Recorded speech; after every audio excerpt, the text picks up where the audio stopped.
On this show, we cover some sensitive topics. Though the obituaries may be outlandish, the people are real. Names have been changed or omitted in order to respect both the deceased and the survived by. While death is no laughing matter, some petty last words can provide some pretty entertaining comic relief. Welcome to Obituary.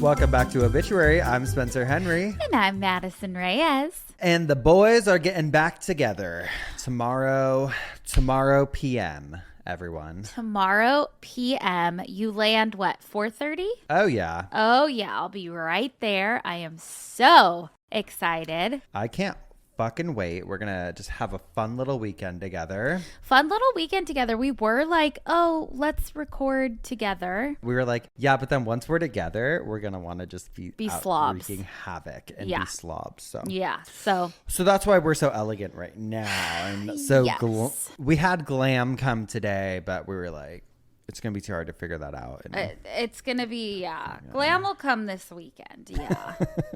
Okay, I am so excited, though, to have a fun little weekend together. And I mean, we're working on something that is going to, I think, gag and goop. Just blow your hands off like it's 4th of July. Like it's 4th of July. Did you have a nice 4th of July? Well, I mean, I guess 4th of July will be long gone by the time this goes out. But well, when this goes out, it's about to be my birthday. So let's, Happy birthday. That's why you're coming out, isn't it? Is there a surprise party for me? Ooh. Yeah. I'm going to shoot a firework off at you. Ooh, love it. Did I love all the videos of everyone like shooting them out of their asses and stuff? I haven't gotten those. Oh. I'm missing out. I feel like it's something that we would do. We should watch 4th of July firework compilation videos this weekend. What I am loving is people asking like, okay, what does a firework sound like? And people are like, boom, boom, boom. Yes. And then putting it over a firework. It's funny. I laugh. Those videos crack me up, as do a lot of the messages and comments we've been receiving since today's episode went out, where everyone is like, what are y'all on? What's going on, girls? We were goofed. There's a lot we had to cut out because would have not been good. Not correct. That was the edited down episode where probably 40 minutes of which was cut out. Was cut out. I know. Maybe in another world. Apologies to Ian, who does. He really has the worst of it all. Yes, I know. Apologies to Ian. Also apologies to Austin because he also has to look through it, and he gets the edited version. Yeah, he's getting the edited version. Yeah, though, so consider yourself lucky. Yeah, consider yourself lucky. Yeah, I think we were just feeling goofy that episode, and I'm really excited for today's episode, I have to say. Today's episode is down to fucking business. Down to business, yeah. We've got at least I do. I have good shit to cover. I do too. I have something that made me laugh just picturing it, but it is very obituary coded. And love. Of course, a little history, a little history lesson I had to bring. People are like, click. Fast forward. Oh, we have to tell everyone. Okay, so Madison you came on Cult Leader last week. I did. How is that being received? very, very well. Oh, good. Very well received. Charting very high. It's that episode. It's because of Truly, me. It is. No, it really was. I was like, okay, bye. We way ahead of Nancy Grace. No. Oh yeah. Oh. She's my arch nemesis. We've been at it back and forth for years. Are you kidding me? Yeah. I love Nancy Grace.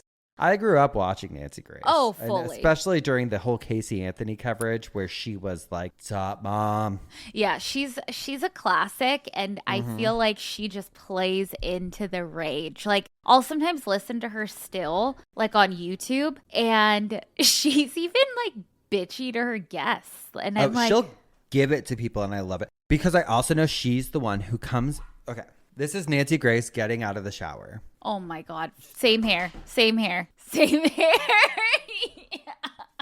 And her eyeliner. Uh-huh. Same hair. That's her when she gets out of the shower. Yeah. And then she's like on to business. She's, I love her. I love her. Bring her on the show. She's But had a tragic life. Oh, yes, her husband was murdered. Yes. Yeah. Well, they weren't married, I don't think. It was her boyfriend, I believe.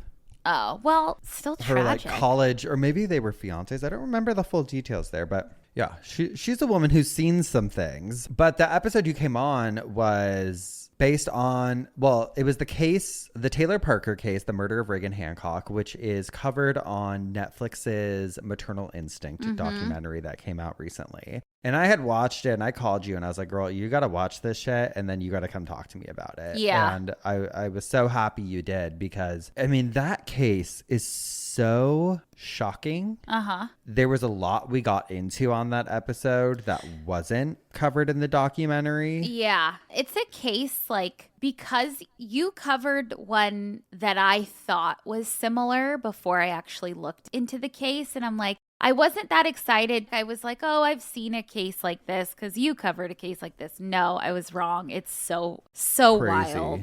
Crazy. Tragic, Sick and twisted. So you came on for that, so everyone can go find that episode and listen to that. And also in other news, in other Spencer and Madison news, Patreon, our book club pick for this month is The Last Carolina Girl by Megan Church. I haven't cracked it open yet. I'm going to read it on the plane tomorrow is my plan. So I'm excited to get into it. Okay. Maybe I'll start it tonight. I haven't cracked it open either. Start it tonight so that when I land tomorrow, we can be like... We'll talk about it. Yeah. Hell yeah. Are you? I'm going to watch a movie on the plane and fall asleep. Well, let's be real. I'm not going to crack it open tonight. I'm going to watch a movie on the plane and then fall asleep. Are you kidding me? I'm going to watch Love Island. And I'm going to just sit here and scroll on my phone. Why not? How about that? Are you or have you seen this news article going around of the little boy who was found alive in a morgue? What? Yeah. Like he was in the morgue and they found him alive. Yes. Okay. Let me read you the NBC News article. This article came out July 3rd, but I guess this happened a couple months ago, but we have like the full details. So it says, at 6:20 p.m. on Super Bowl Sunday, an Arizona toddler was pronounced dead in an emergency room. At 11:52 p.m., the boy was found breathing in a hospital morgue. What happened during the nearly 6-hour period and the circumstances that led to the near drowning of 18-month-old Vincent Lorenzo Fiordalino in a pool are now under investigation by the Maricopa County Attorney's Office. The child ultimately survived and has been released from the hospital, the Gilbert Police Department said in a statement. But the department has also recommended to the county attorney that his parents be charged with child abuse. The parents, according to a police report obtained by NBC affiliate KPNX of Phoenix, may have not realized their son had wandered off to the pool while the game was on due to potential of both parents' state of mind being impaired by marijuana and or other mind-altering substances. Both admitted to smoking marijuana the morning of the drowning. A spokesperson for the county attorney declined to comment on the case. Meanwhile, Mercy Gilbert Medical Center confirmed it had conducted its own internal investigation into what it called a heartbreaking situation. But the hospital has not revealed the results of its investigation and declined to answer questions from NBC News concerning whether the doctor who mistakenly pronounced the boy dead remains on staff. The doctor is identified as A2C in the police report. And when he was questioned by a police officer after his decision to pronounce the boy dead while the child was still gasping for air, the doctor allegedly pulled rank. Please do your thing and let me do my thing, 2C is quoted as saying in the report. I went to medical school for a reason. Girl, fucking don't fuck up like that and then ask why people are questioning what's going on. It goes on. It says, then at around 7:18 p.m., a detective on the scene reported hearing another audible gasp as the ER workers were preparing to move the boy from the trauma room to the cold room that serves as the hospital's morgue and where the temperature is set at 36 to 39 degrees. Then it goes on. The nurse again stated it was agonal breathing and explained it was due to compressions, oxygen, and possible pressure applied by family members while saying goodbye. More than 4 hours later, when the medical examiner's team arrived at 11:52 to retrieve the boy, he was found breathing. So he's alive? He's alive. Girl, that is crazy. And we were just talking about this too, though, with pools. Yes. We were just talking about this. The leading cause of death or something in it's kids not. under 3. Maybe under 3. But someone actually did write to us and they were like, Madison said it was the leading cause of death in children, but it's actually gun violence. Oh, shit. That doesn't surprise me. And also, somebody DM'd us. I don't know what this new instant fucking thing is. What? On Instagram, there's like those instant photos now. Oh, you have to turn them off, Spence. You can turn them off? Yes.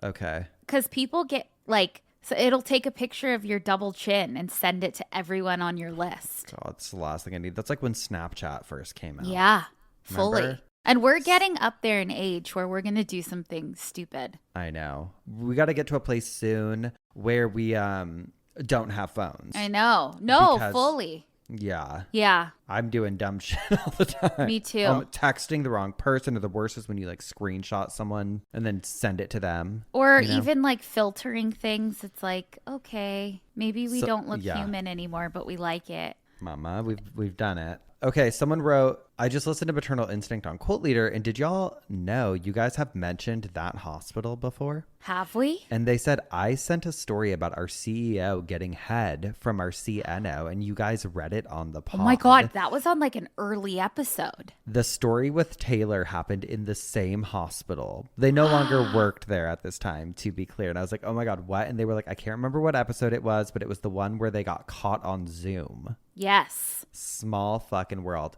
Holy shit. Small world, fully. Yeah. All right. Well, I'm going to say that doctor's a real asshole. I'm also going to say, is Mitch McConnell dead? Oh, Girl. honey, I don't know.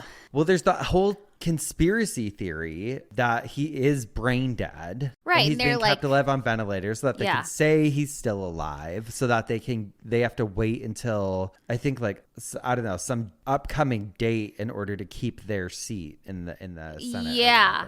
I think they have to wait till like August 3rd or 4th or something. He's dead. He is brain dead. I bet it, because I would bet money, actually, because there's no reason for him not to at least give the okay to one reporter. Like, to one reporter. And they were saying this, I forget where I was watching, maybe it was at ABC, but someone was talking about, like, okay, if he's alive, and even just say he's still in not great conditions, if he's alive, there's reporters that he's had relationships with for over 20 years. Like, he would give the okay to one of them. I'm not buying it. Yeah. Also, his like security team, I think, found him, and I think he was unconscious for like 6-7 minutes. Like, so who knows? 6-7 minutes. There we are. Boomers. I mean, he's old as hell. He's not been with it for such a long time. And are you gonna read his obituary?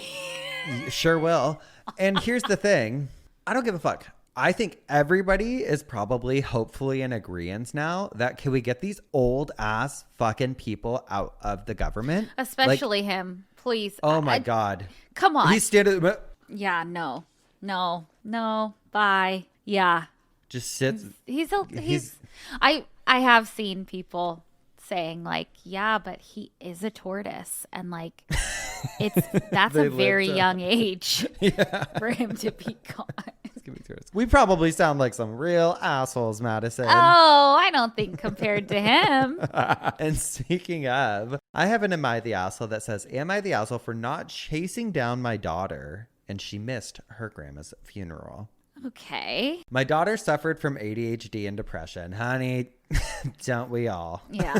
Growing up, we helped her as much as we could, and she used to be on medication. When she went to college, it was a very rough transition because she was responsible for her own stuff. The first semester, she almost flunked out because she wouldn't turn stuff in. She figured it out, and next semester, she did much better. It is hard. Like, learning environments for people with ADHD, like, it is fucking, that's a struggle. Yeah. I went into the mental hospital right after college, though. Yeah. College was actually good for me because I was so structured. Uh-huh. And then when I lost that structure, I lost my mind. She is the type of person that wouldn't change behavior until she hits a bottom. The issue is her not responding to text or phone calls. This is an issue. If you need an answer from her, you have a better chance of driving 5 hours to her college than her responding to a text. It's the same. I have chased her down before, and it is tiring. She is taking summer courses and is at her college. She's living in the dorms. They're in person and are needed so that she can graduate in 4 years on time, since the first semester grades didn't count for her credits.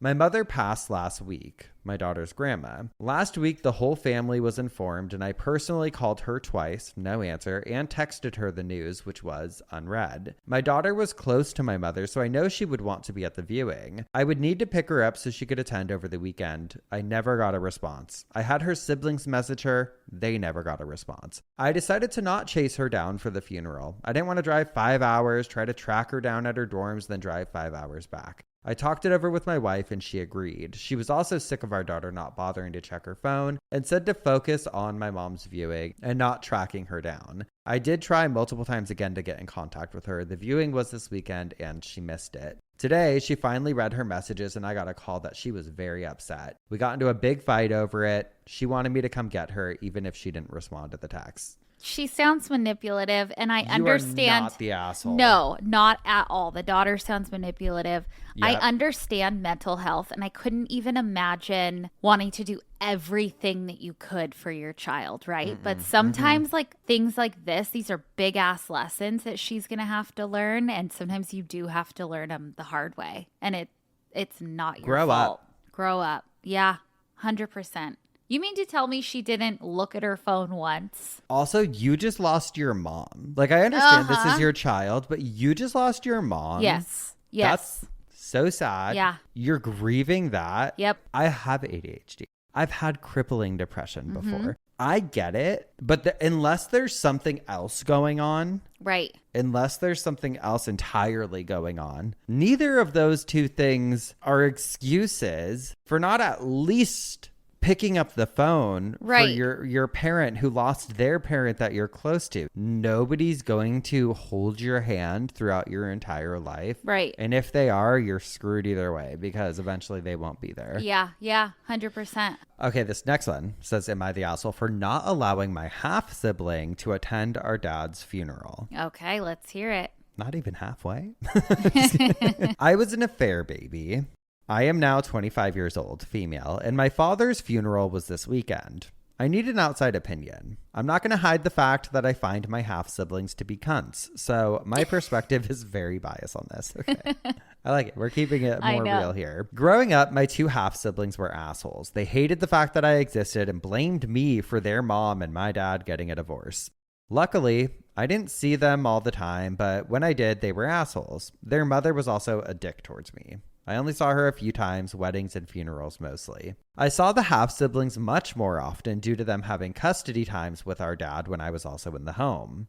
I get it. They're mad that our dad had an affair and I popped out. I know their mother didn't help with this. They sucked. They would bully me, they would steal my shit, try to get me in trouble all the time. One memorable incident was my older half-sister stealing my anxiety medication and laughing when I had a panic attack.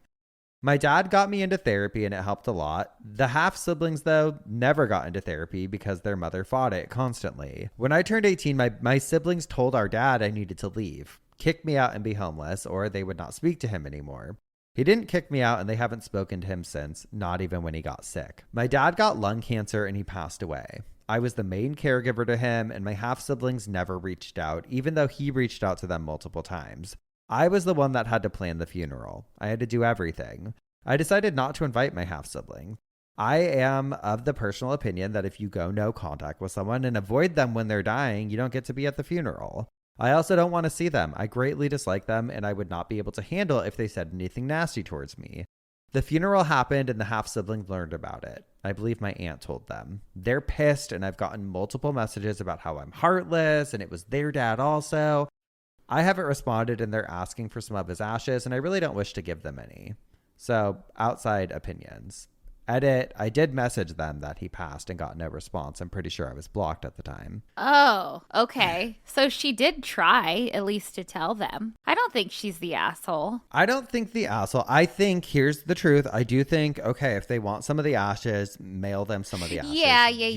You can do that. I think like holding out on them, it does feel a little petty to me, but I don't think you're in the wrong for not inviting them to the funeral because you don't have to. Right. You don't have to. They didn't want to be around. They didn't want to be part of it. I would feel the same. Yeah, 100%. I don't think the asshole. I think what a raw deal. I get that there would be that really complicated relationship with this with Totally. the siblings and even with the mom. Yeah. But at the end of the day, that's a child who didn't ask to be the product of an affair. Right. And as long as they were kind and respectful to my kids, I would expect my children to be kind and respectful to them because Right. it's not the child's fault that the Right. parents made a mistake. Totally. Yeah. Yeah. Not the asshole. Well, speaking of side bitches, I'm up first this week, Madison, which means that you should have a little side bitch for us. I do have a little teeny tiny one. This one says, Amy J. Stedman, 64, passed away on Tuesday, June 23rd, 2026. Per the request of the family, services were held privately. Okay. Okay, well, there's a lot more to the story. That was the 2-line obituary. And this is from the New York Post. This woman, it says, the sick grandmother, suspected of poisoning her daughter and 4 grandchildren in her upstate New York home before taking her own life, was only remembered by her surviving family in a brutal 2-sentence obituary. Yeah, so it says a handwritten note found at Stedman's home strongly suggests that she poisoned the 5 before taking her own life. There is recovered evidence inside the apartment that indicates intentional poisoning with numerous prescriptions and over-the-counter medication. One of the children was also stabbed in the quintuple murder, which was possibly sparked over rage that the grandchildren's father recently gained custody. Bad granny. Bad granny. I have to be honest. I saw this. Mm-hmm. I saw this pop up on the New York Post, actually, on like Facebook, I think. Okay. And I saw like brutal obituary, like only 2 sentences. Wasn't brutal. Girl, I've seen a million of that same obituary. Yeah. Call it out. Call it out. Of course. Call it out. Call it out.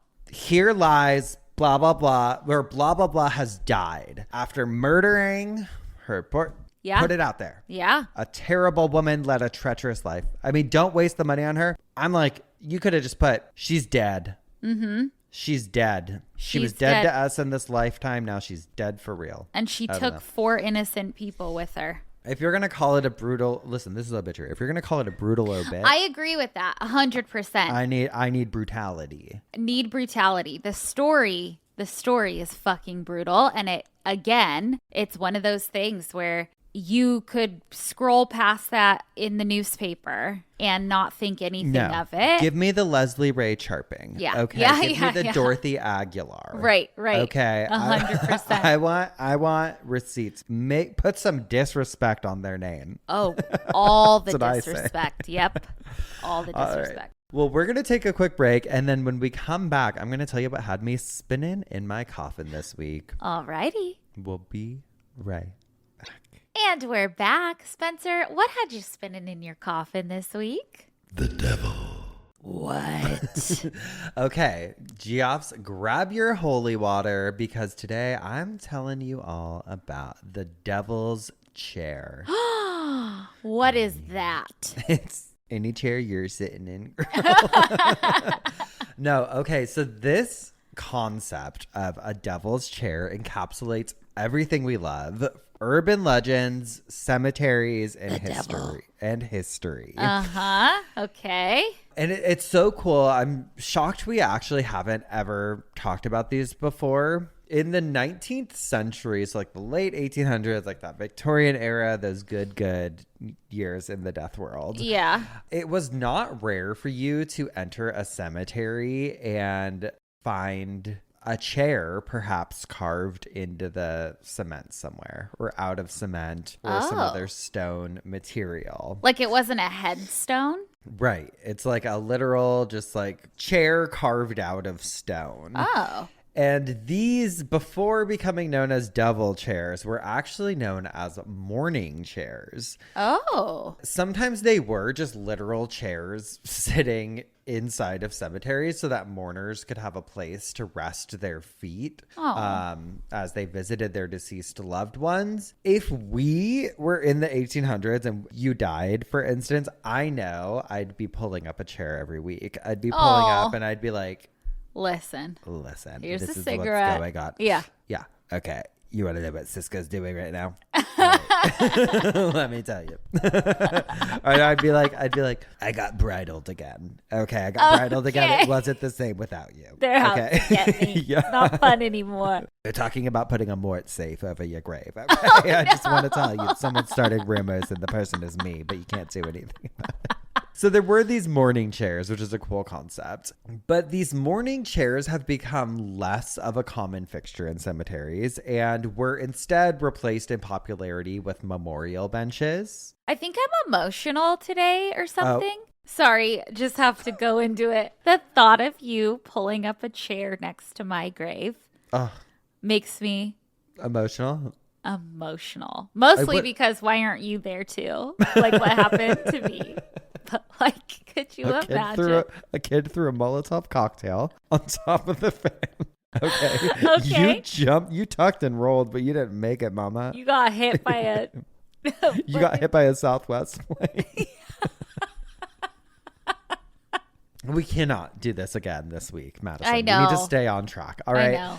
So, but I want to. These chairs started being replaced with memorial benches, which I feel like we see at a lot of cemeteries now, or it's pretty common even in like family plots. I feel like I've seen them quite a few times where there's like a little bench in memoriam. Yeah. I was actually introduced to the concept of a devil's chair when I was researching for the Casadega episode because, lo and behold, at the Lake Helen Cemetery in Casadega, they have one of the most infamous devil chairs in the United States. Oh, okay. Of course. Florida. Of course. And the cemetery is also the final resting place of many spiritualists who once called Casadega home. Oh. It does not surprise me in the slightest that there's a bunch of folklore or urban legends stemming around this chair at this cemetery, because I feel like the town of Casadega has so much lore around it anyway that I feel like people just love a story there.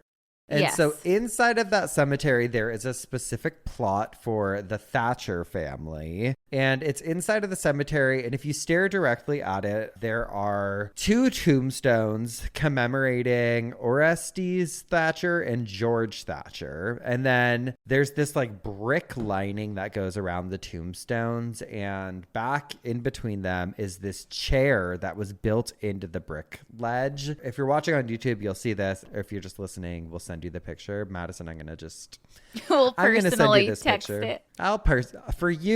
For you, my friend, I'll personally text it. I want you to see it. Yes. Oh my God. It's like ominous looking. It's kind of ominous looking, especially when you know that it's called the Devil's Chair. Yeah. So at some point in time, this chair, Orestes passed away in 1913, and then George Thatcher passed away in 1873. Okay. But at some point in time after they died, this chair became the focal point of an urban legend that is still very much alive today. And since all of this, 2 additional chairs were added elsewhere in the cemetery. And there's this whole story that if you go into the cemetery and around midnight you sit down in that chair, you could speak to spirits on the other side. Whoa. Other versions are much darker. however, because they say if you sit in that chair, you'll be communicating with the devil himself. Oh, no. Like some sort of portal to the underworld. Okay. And some articles have stated that the legends date back to the 1960s. However, I went digging and I didn't see any sort of mentions of the story until we got into like the late 80s. But my favorite part of this legend, which I believe really picked up in the 1990s, it's so good because I just have so much extreme nostalgia towards Halloween 1990s vibes, like the best in my opinion. Yeah. But teenagers in the 90s would go to the Lake Helen Cemetery in Casadega, and it was said that if you placed a beer on the chair, the devil would drink it, and if you came back the next morning, the beer would be gone. Oh, it was the town drunk, like, yeah. Hey, I have a rumor, kids. You go put the beer there. It won't be there in the morning.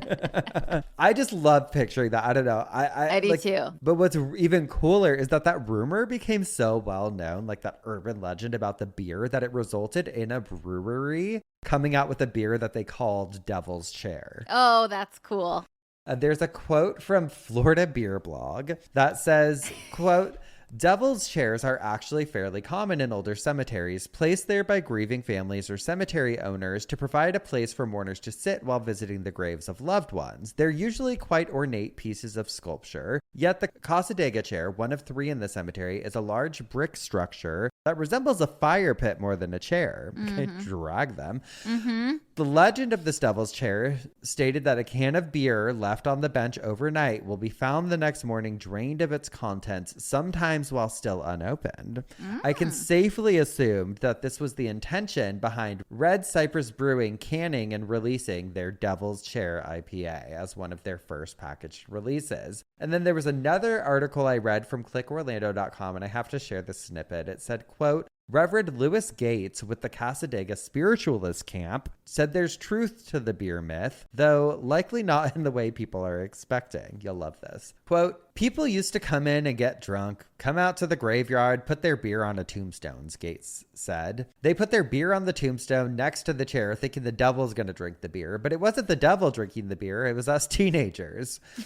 After the teens snagged a free nighttime beer, they would put the can back, leading people to believe the devil had indeed drunk it, Gates explained. "We popped the beer, really sort of make a noise," Gates said, "so that they'd have to run around, but we'd hide. And they'd see the beer was gone, and boy, they'd take off running. We did get quite a bit of beer." Due to vandalism at the cemetery over the years, Gates said fencing was eventually constructed around the cemetery and a curfew was implemented, making escapades like these difficult to continue. Which is, one of those things where it's like, you guys ruined it for everyone else. Like, yeah. Because people just don't know how to act either. It's like, go be around a graveyard. Go be teenagers being scared in the graveyard. I've made out with many people in a cemetery before. Right. But like, don't chip away at headstones and do disrespectful shit. Like, have some couth. Right. You can still go visit the chair at the Casadega Cemetery, but only during allotted hours. Would you sit in the chair? No. You wouldn't? I'm superstitious in certain ways where I'm just like, I'm not gonna fuck with it, right? Like, if I hear enough bad things happening to someone after they've done something, I'm not gonna do it. Okay. So you know what I mean? like learn. That's good. You don't have to learn by doing it. No. You learn by the stories. Okay. Younger me. Yes. Yeah. Would be there at midnight. Chugging beer on the... Talking to the devil. I'd be talking to the devil. Yeah. I think the devil's probably like God, though, where he's everywhere. You can talk to him anytime. You don't have to go to a house of worship. Oh, no, girl. Okay, we're going to baptize you this weekend. Okay, moving on. We have another devil's chair to talk about in Missouri. And I'm actually really excited about this one because it's got a ton of lore. And when I was scouring the newspaper archives looking for information about that Casadega chair, I actually found a few articles referencing this one that dated back to the 1920s. This chair is found at the Highland Park Cemetery in Kirksville, Missouri, where there's this beautiful chair sculpted out of concrete, and it's known as the Baird chair, although sometimes it's called the Kirksville Devil's Chair. I'm going to send you this one too. Ooh, this one's pretty. It's pretty, right? This chair is designed to look more like a regular chair with a tufted seat and these beautiful carvings etched into it. And like, Yeah. there's these cool designs at the bottom. It's just It beautiful. almost looks like ferns or something. Yeah. Totally. Pretty. So the chair was commissioned by a wealthy banker in the area named William Baird in 1890. Ironically, William isn't even buried at that cemetery. He's buried at a mausoleum across town. However, he had this chair designed and placed there in memory of his brother and sister who had died about 2 decades beforehand.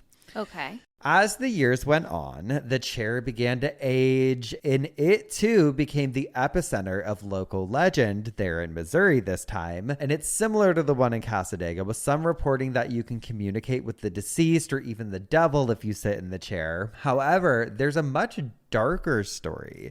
There's this one version of the story that if you go and you sit in the devil's chair at midnight, a hand will reach out from underground and pull you straight to hell. Ooh, okay. And I do kind of love it. Like, I love that this chair was placed there for mourning. And then it becomes like a terrifying relic. Well, it is kind of a freaky thing. Like, just to see. You know, it's like a little unnerving. Like, why is there an empty chair? Yeah, why is there this chair there? And it is interesting, but I just love the power of the mind. And I love an urban legend. Like, I love a town's lore. Like, that's the place where you see the woman in the window. Yeah, like, of course. I just love it so much. You know what movie I loved as a kid was Susie Q? What's Susie? I don't know if I've seen that. Oh, it was like an old Disney movie. Old. She dies. You know, I wasn't a Disney girl. I know, but it was like dark. Like Susie Q, she died on prom night. Okay. We should watch it. It's actually, I would love it. It's good.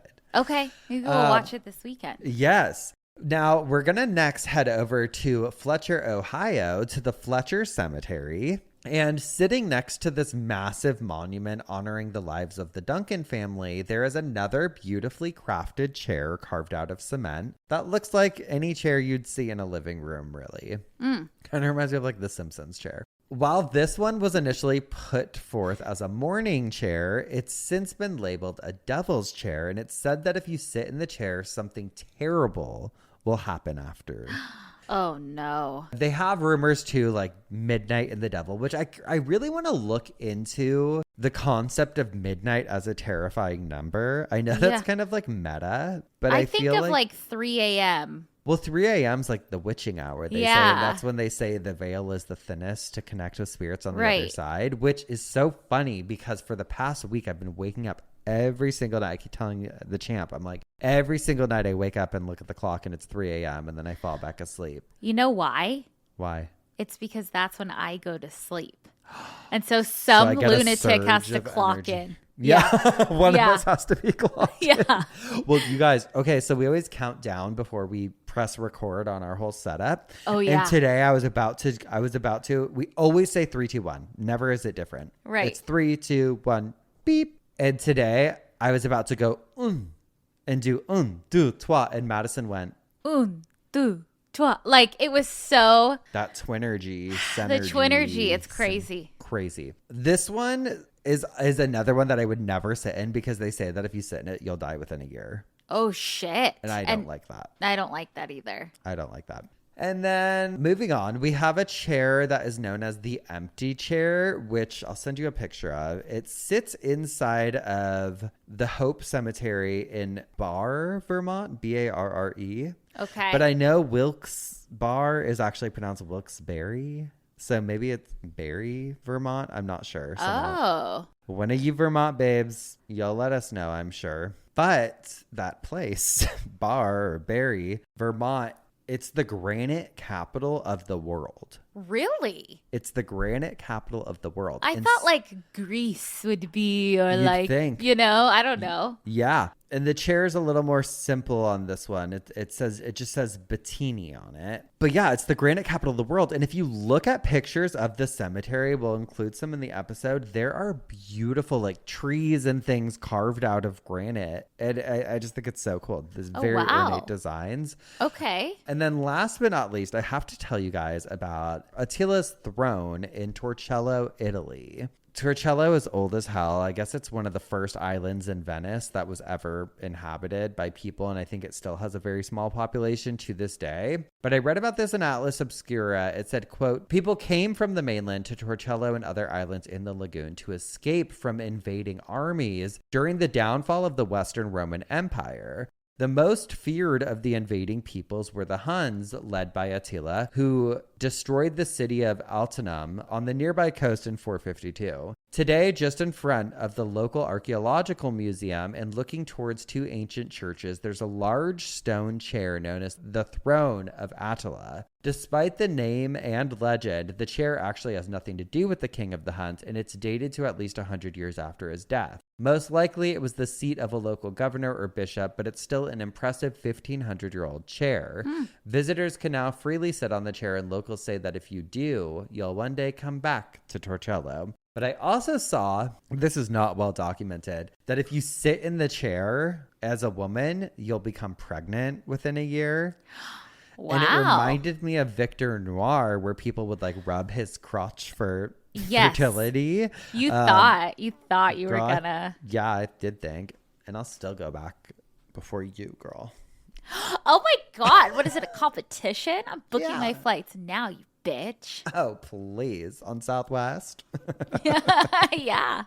Are you flying Southwest tomorrow? I am. Good luck. I am. Thank you. I hope it crashes into your house. No, I don't. I hope it makes it very safely. It will. It will. So curious to know if any of you have ever seen one of these chairs in a cemetery before. It's nothing that I've kept my eye out for before. I feel like we would have remembered, but I feel like I've seen like dips and stuff and like kind of benches and stuff. So I'm gonna take a closer look next time I'm at a cemetery. Maybe that's something we can do this weekend too. But if you have one in your hometown cemetery, please write to us at obitpod@gmail.com and let us know. I would love to hear about them. That's so cool. I love that. Thanks. Love that. I'm gonna go cool. sit in it. Yeah.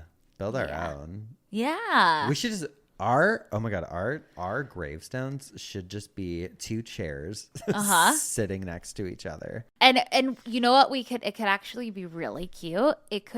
We could have a quote that says, if you have nothing nice to say, come sit next to us. Yeah. Nothing nice to say, ? And then mine will say, have a seat. Yeah. Love. All right. Well, we're going to take a quick break. And when we come back, we'll hear what had you spinning in your coffin this week. Okay. We'll be right back. And we're back. What had you spinning in your coffin this week, girly? Okay, girlies. Well, what had me spinning in my coffin this week was Canada, was clowns, was chaos, and brothels. Canada, clowns, and chaos, honey. The 3 C's. The 3 C's to live by. Okay. Now, do you guys remember when I covered the anatomy riots in the 1800s? Do you? Yes.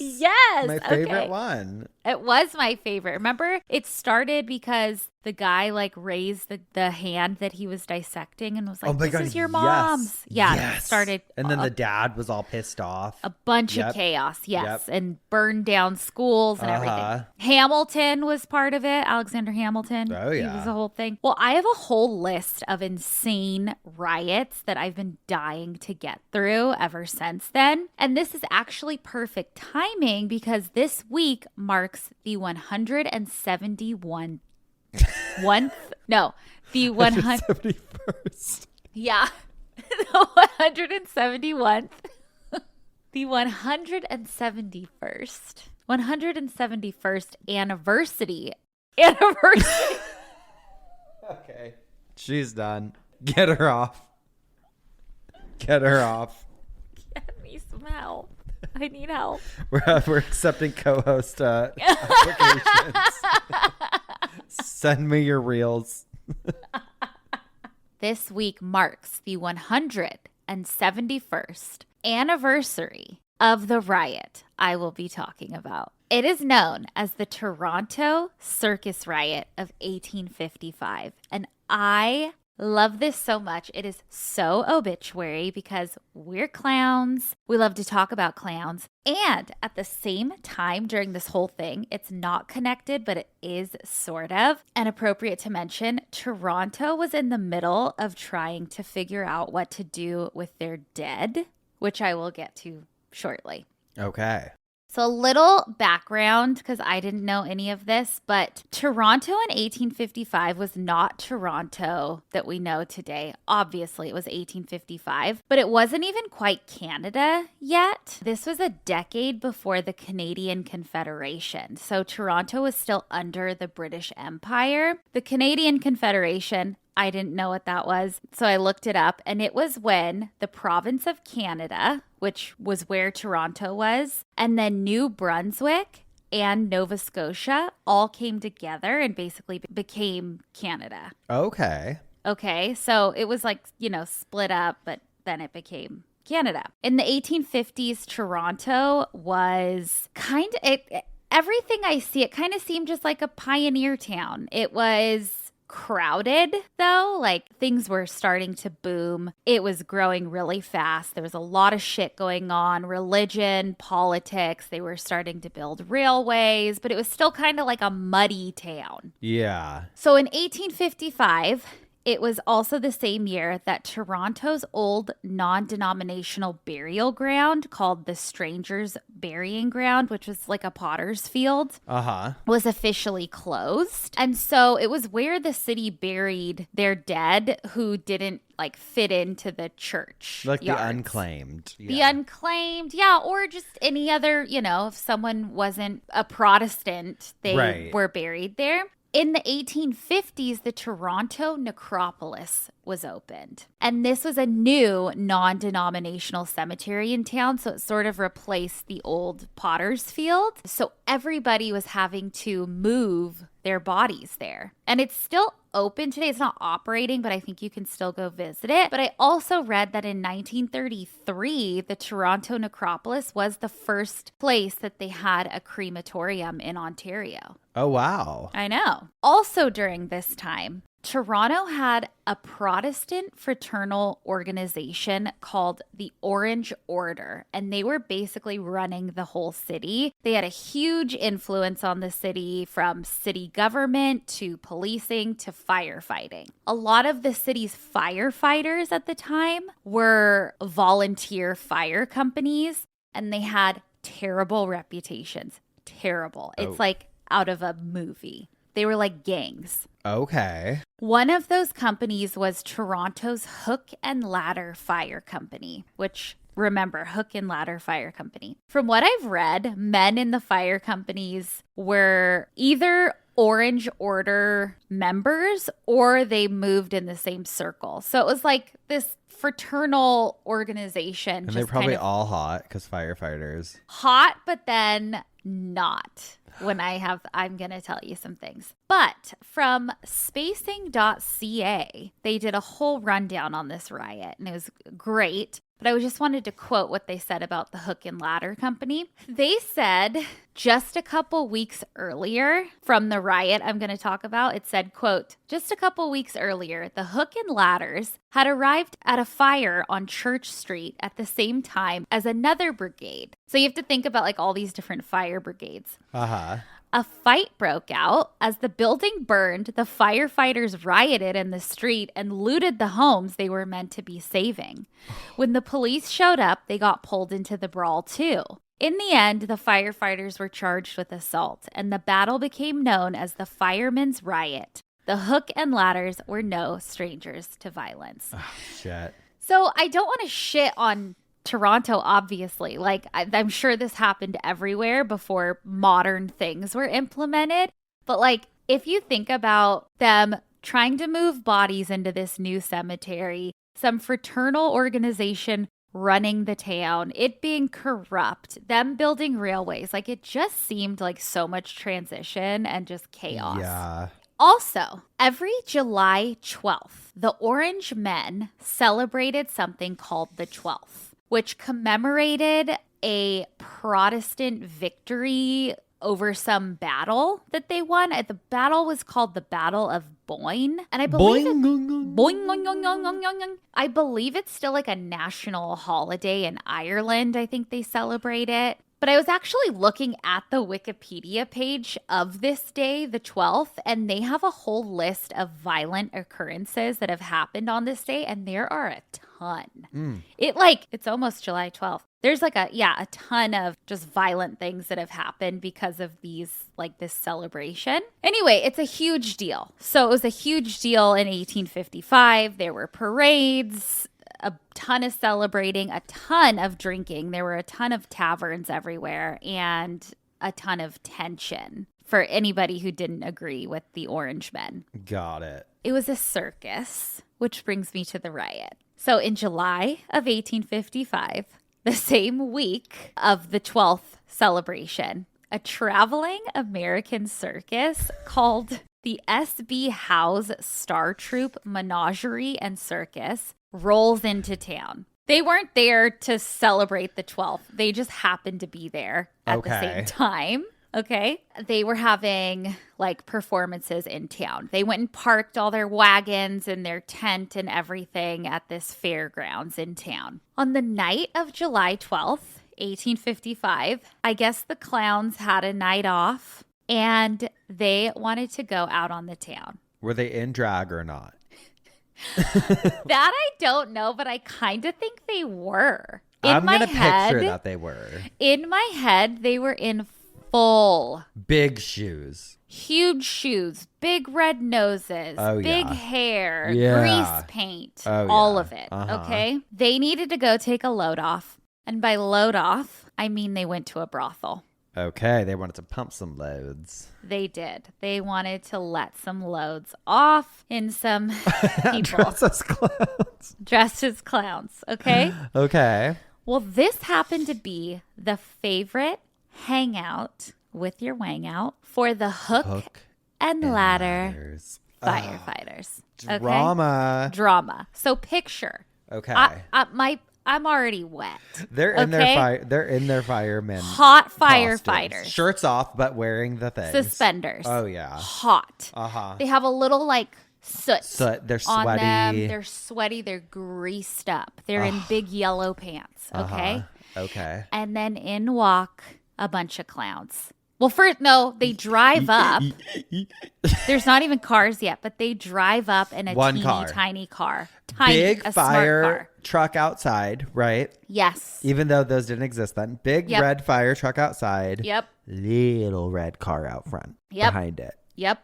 And they pull up to the brothel. They walk in and shit goes down. Okay. The firefighters were bullies, as we know, and a fight breaks out. Now, there's differing stories. One was that a clown cut in line, which I was like laughing. I'm like, squeaks. Yeah. But then there's another story that a clown knocked one of the firefighters' hats off his head. No, he shot it with a little flower that was on his chest. He squeezed it and it shot water. Oh, I love it. I love it. Either way, chaos ensued, and guess the fuck what? What? The clowns beat the fuck out of these firefighters. I wouldn't fuck with circus people. I know. They can hold their own. I know. Yeah. So they beat the shit out of them, dragged them out of the brothel, embarrassed Tied them him up with bandanas, a row of bandanas longer than anything you've ever seen that they pulled out of their and sleeve. Balloons. Yeah. Yeah. Oh my God. Folded those firefighters up like balloon animals. Yes. And then hit them over the head with their big shoes. Mallets that came out of nowhere. Big mallets out of their pants. Oh my God. Beat the shit out of them. Damn. Okay. I would leave town if a clown beat the shit out of me and I was a firefighter. Hot firefighter, bad boy. Oh. Are you kidding me? Yeah. Okay. Beat the shit out of him. The next day, word had spread all over Toronto that a bunch of American circus clowns had beaten up local firefighters. And remember, this city is run by the Orange Order, and there's corruption, and there's a lot of egos, a lot of drinking happening. We're also run by the Orange Order. Yes. Very true. Who happens to be a clown, too. How funny. Okay. So a crowd goes to the circus, to the fairgrounds, and is like standing in front of the tent. And they start yelling, demanding that the clowns come outside and pay for what they did to their firefighters. Okay? They are shouting, they are taunting, they are threatening. And then they start throwing shit at the tents and are just going nuts. They start damaging everything. They start turning wagons over, slicing through the tent. And then full riot chaos erupts. They start burning everything, setting fire to everything. The firefighters? Just the people in town. Oh, just the people in town. Sorry. Now, if Toronto at the time had a competent police force, then maybe this would have been stopped before fires and shit happened. But I guess the head guy of the police force at the time was they call him like a head constable or something. His name was Samuel Sherwood, and I guess he had started getting calls about it before it like really erupted, and he didn't act quick enough. It seemed like he held off not sending anybody to help. And then when the circus started to burn, other people who weren't rioting started calling the fire departments like, hey, there's fires everywhere. Like, this is chaos. Well, the hook and ladder people show up. And instead of putting out the fires, they start joining in and rioting. So then the mayor at the time, his name is John Bowes. He enters the story. He shows up, sees that someone is about to kill a clown with an axe, grabs the axe, saves the day, calls the militia. They send the militia in. The militia stops the riot, okay? But by the time the riot's over, the circus is completely destroyed, super damaged, and all the clowns and circus performers leave town. They get the fuck out of there. Nobody's arrested, which is a big thing. Because the riot sort of exposed how broken the city was and how something needed to change. And the police response was weak. The firefighters were fighting everybody, not fighting fires. And something needed to change. So they didn't arrest anybody. They didn't arrest any of the firefighters, nobody, for damaging things. And over the next few years, people started really putting pressure on reform for the police. And this wasn't the only incident that did it, but this is one of the biggest that pushed for police reform. And so eventually, 4 years later in 1859, there was a very serious overhaul that helped lay the groundwork for a more professional, modern police service in Toronto. And they cite this incidence of clowns and firefighters fighting in a brothel and then the riot as a major change. Oh, so that's God. That's the clown story. Dude, I want a movie or a Hulu show about it. I know. Because I picture it kind of dark and gritty. Me too. But crazy. Yeah. I love it. Oh my God. Or it's its origin story. Yeah. His great grandpa was in the riots. Yes. And his other great grandpa was a firefighter for Hooks and Ladder. One of the women in the brothel was a clown. Had a love affair with one of the Hook and Ladder guys. Okay, we'll workshop this. Okay. Beautiful, Madison. Well, also beautiful is this whole show about obituaries. And I have one that was sent to us by a beautiful Geoff named Emma from Canada, actually. Oh, perfect. And they wrote, "Hi, Madison and Spencer. I love the pod. I've been listening to Cult Leaders since Insta Story days and then haven't missed an obituary episode since you guys started. Love, love, love. I work in healthcare and recently went to a new job and left a long-term care home I loved. I often scour my local obituaries to check on if my beloved residents I cared for have passed. This week, I saw this obituary a local man had written for himself, and it put a smile on my face, and I wanted to share. Much love from Canada, Emma." Okay. And I loved it. This is for Paul John Dixon, March 8th, 1944 to June 24th, 2026. A letter from Dr. Paul Dixon.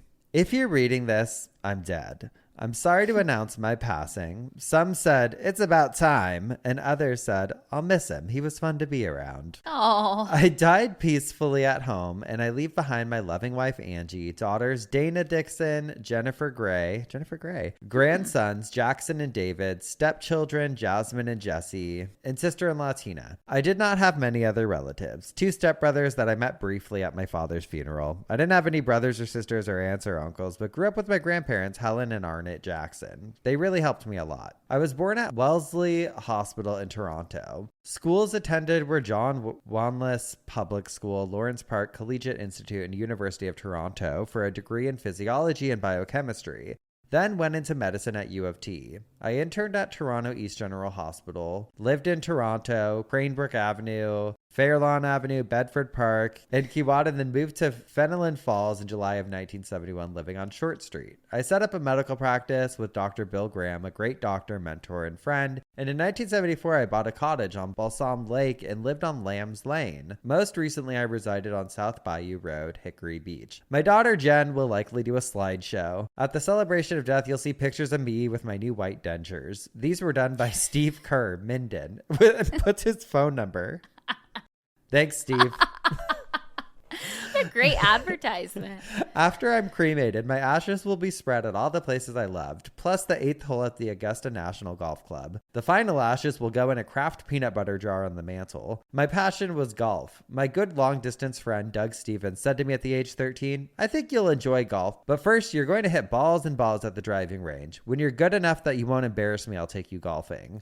My first round was at Don Valley, and I shot 99. Thank you, Doug. Except for the last 4 years, I only scored over 100 6 times. In 2001, I was lucky enough to win 2 passes for Thursday, Friday, Saturday, and Sunday at the Masters Golf Tournament at the Augusta National Golf Course in Augusta, Georgia. This brought happiness to me and to many others. However, in 2022, the Masters sent me an email saying, no longer would Masters tickets be willed to anyone other than a wedded spouse. Even though we'd been living together for 13 years, Angie and I had to get married. So we were married on August 6th of 2022. I've had 5 holes in one. My first was at Don Valley in October 1963. The others were at Western Trent Golf Club number 9, Oliver's Nest Lindsay, Santee National SC number 17, and Big One Island number 12. For my hole-in-one in South Carolina, I received a letter from the governor, a great promotion. It didn't help the governor. He lost the fall election. I made a New Year's resolution that I would every day make someone laugh. My bucket list is empty, thanks to all of my friends and relatives, especially Angie that got me through this life. I've enjoyed the ride. And then in all caps, no flowers, waste of money. Donations may be made to the Salvation Army, Fenelon Falls, or War Amps, or any charity of your choice. And then it lists the visitation information. But I love a self-written obituary, and his was just so fun to read. He's like so dad. So dad, and just a good mix too of like telling you about his life, but then also like promoting the dentist with his phone number. Why not? Like, love that. Like you didn't just say thanks, Dr. Steve. He's like, here's the number. It's so good. Call it. I kind of want to start golf. Oh my God, I would golf. You know, I grew up going to golf camp. Oh, yeah. Okay. Would you do it with me? 1,000%. All right. Who do you got, girly? Okay. I have someone who reminded me of me. A beautiful Hollywood starlet. A beautiful Hollywood starlet. She lived a beautiful long life, and everybody talks about how no one had a bad thing to say. She was running marathons at 109. Beautiful. Size 0 since the day she walked into this. Oh, her legs longer than ever. Slender man. Beautiful, beautiful She gowns. Yes. She modeled Paris Fashion Week, darling, every year. Oh, you're not going to Paris before me. Yeah, I'm modeling. This is from Jefferson City Courier, 1896. Okay. Death of Laughing Harmon. John E. Harmon, known all over western Missouri and eastern Kansas as Laughing Harmon, is dead. He died at his home at DeKalb after a long illness. No man in that part of the state was more widely known. Harmon acquired fame many years ago by his laugh, and it was an easy matter to tell when he was in the city. His laugh could be heard for many blocks. One night, about 15 years ago, Harmon visited Toodle's Opera House, St. Joseph, while a performance was in progress. His laughter so drowned the voices of the players and deafened the ears of the audience that he was ejected. I love him. Love him. Oh my God, Just I a can't wait to laughing see guy. you tomorrow and just laugh all weekend. Oh my God, I We're going to know. be laughing. Laughing girl. Oh, and let's keep these laughs going. Wait. Okay. My dumbass criminal. It was. Wait. What? Let's get ready for some dumb ass criminals. Everybody. Sorry, Everybody. I forgot to do that. I was laughing. The picture for mine is so crazy. It's okay. It is. I want to frame this mugshot. She's a dumbass in a very obituary way. I'm going to show you her mugshot at the end, but it says Florida woman accused of killing uncle for inheritance, but she says it was suicide. Oh. And she's representing herself. Oh, never a fucking good idea. Never. Jesus. Yeah. You don't represent yourself and you don't take the stand. No. From CBS News Miami, quote, a former Surfside Commission candidate spent Monday in a Broward courtroom fighting to have murder charges against her dismissed, arguing that investigators conducted a flawed and unconstitutional investigation into the 2022 death of her terminally ill uncle. In an all-day hearing before Broward Circuit Judge Ernest Colra on Shannon Gallagher's motion to dismiss the case, the judge did not immediately rule. Gallagher is charged in connection with the death of her uncle, Thomas Burke, who was found dead from a gunshot wound inside his apartment in 2022, while Gallagher was campaigning for a seat on the Surfside Town Commission. According to prosecutors, Burke had recently changed his will to name Gallagher as his sole heir just before his death. Gallagher had consistently maintained that her uncle, who was suffering from terminal cancer, died by suicide and had told others of his intentions beforehand. Prosecutors initially charged Gallagher with murder before later adding a charge of assisting Burke in taking his own life. Representing herself in court, Gallagher told CBS News Miami the investigation was fundamentally flawed from the start. They didn't investigate this like a homicide the way it should have been investigated, Gallagher said. She also accused investigators of violating her constitutional rights. Basically, I think he was found in a position, there was gunshot residue on her, and she had recorded a rambling video talking about collecting money through a wrongful death lawsuit.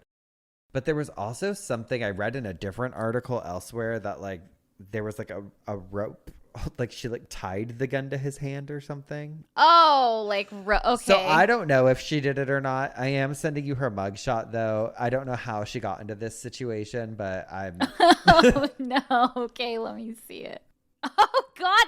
She called up that guy's number for the dentures. Yeah. But look at, she's like just standing in there a in her neck brace, smiling to the gods. She loves it. Oh, and her neck brace says Miami. Yummy. Oh my God. Who do you got? She gives me crazy. Oh, she's giving crazy, I know. She's giving crazy. But I picture her in the courtroom like that. Like neck braced, yeah. Your Honor. This is fundamentally not right. God. And apparently it was over $15,000. Girl. I get that could be life-changing money, but... Yes, sorry, not negating that. But if you're going to run a scheme, go stand behind a car in a parking lot. I remember one time I saw I was working in West Hollywood, and I saw Lisa Vanderpump's husband in his Rolls Royce parked in the Ralph, old as hell, parked in that parking lot at that, that I think it's a Ralph's over there behind the Starbucks. And I remember thinking I could just go stand behind his car right now and change my life. I was so broke. I was down bad at the time. I was broke. Yeah. I was like, girl, I need something. I need one of these rich Beverly Hills people to just hit me. Just a little. A little. Would never do it. A little bit. This is going to come back to bite me because one day I am going to get hit by a car and I'm going to be like, and they're going to be like, play the tape. Oh, I know. I hope none of this could be used in court for anything. Okay, well, I have a Florida person too. Okay. This is from NBCMiami.com. A video caught a man screams for help after police said he tried to rob a landscaping van in Hialeah, but ended up getting locked inside. Dean Young. It's so stupid. Dean Young, 26, faces charges. Great name. Dean Young. Dean Young. Yeah. Dean's a strong name. Oh, yeah. Yeah. Oh, yeah. Well, he's facing burglary and criminal mischief. So there's surveillance footage. I guess he tried to break into this landscaper's van and they were able to lock it from the outside. And they interviewed the people who locked it because they were like, there are machetes, there are weapons in that vehicle. Like, if he gets out, he could hurt us. Yeah. So they fucking kept him locked in there, and the police drove up, and he is screaming, "Let me out! I'm locked in here!" Which I just love. I love when they all of a sudden they're doing something illegal, and then all of a sudden they're like, trapped bitch. I need help. Yeah, but see, depending where you are, they'll be like, "Oh, you held him captive against his will. him captive. You're being charged. He's not getting anything, even though he tried to rob your van. He is a victim, and he's been kidnapped." Yep, pisses me off. And his lawyer is my dumb criminal. Miss Thing. Yeah, Miss Neck Brace. She will be defended by Miss Gallagher the second she's out of that courtroom. All right, well, I got to go pack my bags. I'll see you tomorrow, and the rest of you will see next week for some more coffin spinners. And obituaries. And dumb. Ass. Criminals. Goodbye. Goodbye.